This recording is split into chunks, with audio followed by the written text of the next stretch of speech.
Sugeng enjing para permisa, kados pundi kabar panjenengan dinten puniki. Sekilas pawarta bab dinten menika kagem panjenengan sedaya. Kathah pawarta ingkang aktual, tajam, lan terpercaya sampun kula siapkan kagem panjenengan sedaya. Kalih kula Almira Gladys Ardiah menika pawarta sejakanipun. Udan angin sebabke kerusakan ing sejumlah titik ing Surakarta. Jawah dipun maweni angin kencang ingkang nempuh hampir sedaya kita ing Surakarta.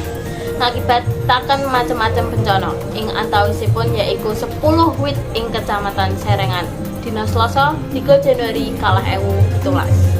Kepala Posko Lapangan ing Balai Dusun Mawar Yusuf Pratama ginemaken menawi dampak saking jawah angin kesebat yaiku sedasa wit ambruk, gangsal griya terdampak lan uga fasilitas umum kaambrukan wit.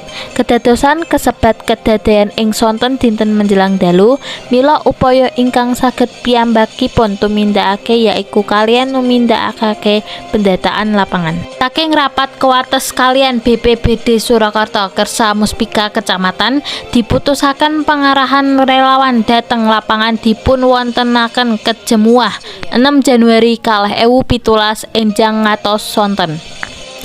Ngatos jemuah siang, Yusuf nyabaraken menawi mboten enten laporan korban jiwa inggil kedadosan kesebat.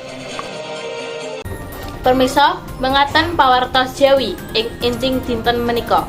Kula Almira Gladys Ardiah ngaturaken matur nuwun inggiling kebersamaan panjenengan. Sugeng beraktivitas lan dumugi panggih. Sugeng enjing.